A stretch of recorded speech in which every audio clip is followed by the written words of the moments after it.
Hello hi friends, అందరికీ నా హృదయపూర్వక నమస్కారాలు.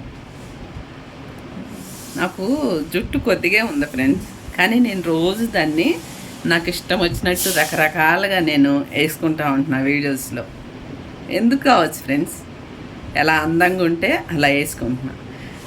మనల్ని దేవుడు భూమి మీద పుట్టించాడు ఫ్రెండ్స్, మనకు నచ్చినట్టు అందులో తప్పులు లేకుండా, లోపాలు లేకుండా, అరాచకాలు, అన్యాయాలు లేకుండా మన ఇష్టం వచ్చినట్టు బతకొచ్చు ఫ్రెండ్స్. ఎందుకు ఈ రోజుల్లో మనుషులు కొంతమంది మతాలు, కులాలు ఇవన్నీ ఏరుబందరం చేసి మాట్లాడుతున్నారు? అసలు నాకు అర్థం కాక అడుగుతున్నాను ఫ్రెండ్. భూమిలో పండేయే ప్రతి ఒక్క మనిషి తింటున్నాం భూప్రపంచంలో. ఇంకేమన్నా వేరే దగ్గర నుంచి వచ్చి ఏమన్నా తింటున్నామా? అట్లాంటప్పుడు మనుషులందరూ ఒక్కటేనా? ఎవరిని కోసినా కానీ రక్త మాంసాలే ఉంటున్నాయి. ఏమన్నా పాలు నీళ్ళు ఏమన్నా వస్తున్నాయా? రక్తమే వస్తుంది.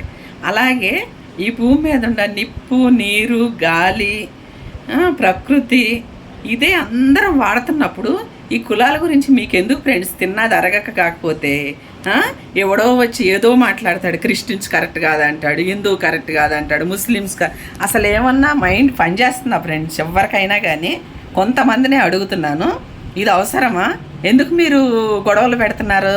అసలే ఈ దేశంలోనే అరాచకాలు, అన్యాయాలు ఎక్కువైపోయి కొంతమంది పెళ్ళాలను చంపుతున్నారు, కొంతమంది మొగుళ్ళని చంపుతున్నారు, పిల్లలను చంపుతున్నారు. ఈ సావులు ఎక్కువైనాయి. ఎలా ఆపుదాము ఏందని ఇది ఆలోచించటం మానేసి మీ అరాచకాలు ఏంటి అసలు నాకు అర్థం కావట్లేదు.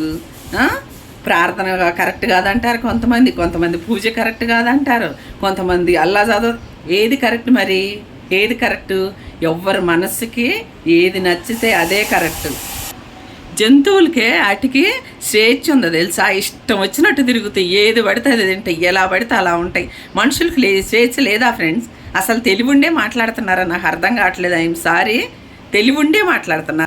కొంతమందిని నేను ఈరోజు ప్రశ్నిస్తున్నా ఫ్రెండ్స్, ఇది కరెక్ట్ కాదు, అసలు ఇది కరెక్ట్ కాదు. మతాలు, కులాలు ఇవన్నీ పేర్లు పెట్టడం, ఇవన్నీ సాఫీగా జీవితం సాగిందా, 4 రోజులు భూమి మీద ఉన్నామా, చచ్చామా అని ఆలోచించాలి. కానీ ఈ గొడవలు పెట్టినందువల్ల ఏమొస్తుంది? ఈ గొడవలు పెట్టే వాళ్ళందరూ ఈ అరాచకాలు, అన్యాయాలు చేసే వాళ్ళని ఆపేసి అవన్నీ ఆపేయండి. మీకు చేత అయితే చూద్దాం. భూమి మీద పడ్డ ప్రతి మనిషికి స్వతంత్రంగా బతికే హక్కు ఉంది. ఎవరిని నిందించొద్దు, ఎవరిని అవమానించొద్దు, ఎవరిని ఏలెత్తి చూపించొద్దు ఫ్రెండ్స్. ఎవరికి ఏ దేవుడు నచ్చితే ఆ దేవుడికి పూజలు చేసుకోవచ్చు, నమాజ్ చేసుకోవచ్చు, ప్రార్థన చేసుకోవచ్చు. ఎందుకంటే అన్నీ ఒక్కడే కనుక. సృష్టికి మూలం ఒక్కళ్ళే, కానీ మనం రకరకాలుగా కొలుస్తున్నాం. ఈ 5 ఏళ్ళు ఉండే ఫ్రెండ్స్, 5 లైన్గా ఉన్నాయా? మనకుండా 5 ఏళ్ళే లైన్గా లేవు. దేవుళ్ళు కరెక్ట్గా లేరని మీరు ఎలా చెప్తున్నారు? ఇది చాలా తప్పు ఫ్రెండ్స్.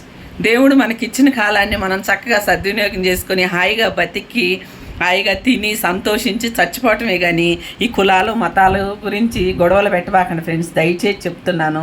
నాకైతే ఇలా అనిపించింది, నేను ఇలా మాట్లాడుతున్నా. తప్పుగా ఉంటే ఎవరినన్నా అన్నట్టుంటే క్షమించండి. అందరినీ కాదు, కొందరిని. ఈ అరాచకాలు ఆగకపోతే మనమే లాస్ అయిపోతాం, మనమే నాశనం అయిపోతాం. వినాశకాలానికి విపరీత బుద్ధులంట. ఇవన్నీ అయిపోయినాయి. నరుక్కోటాలు, కోసుకోటాలు, చంపుకోటాలు, భూకంపాలు, సునామీలు, వరదలు, వర్షాలు. ఇటు తిరిగారా? ఈ దేవుడు అది, ఆ దేవుడు ఇది అని. మీకు తెలుసా ఏ దేవుడు కరెక్టో అసలు? మీకు తెలుసా? మన మనసుకి ఇక్కడ ఏమనిపిస్తే అది చెయ్యాలి, అంతే. నీకేమనిపించింది? నీకు చర్చికి వెళ్ళి ప్రార్థన చేయాలి, చేసుకోపో. నాకేమనిపించింది? ఆంజనేయ స్వామికి పూజ చేయాలని చేసుకుంటా. ఇంకొకళ్ళకి ఏమనిపించింది? మసీద్కి వెళ్ళి నమాజ్ చేయాలనిపిస్తుంది, చేసుకోండి. అసలు మీరెవరండి చూడటానికి ఇది కరెక్ట్ కాదని? తెలివింటే ఆలోచించండి. ఈ వీడియోని చూడండి ఫ్రెండ్స్, చూసి గమనించండి. మీ అందరు కూడా ఏది కరెక్టే ఏది కరెక్ట్ కాదో మాట్లాడుకొని ఈ వీడియో చేసే వాళ్ళందరూ మాట్లాడండి. గొడవలు వద్దు ఫ్రెండ్స్, హ్యాపీగా బతుకుతాం. బతికి 4 రోజులు. Bye, see you.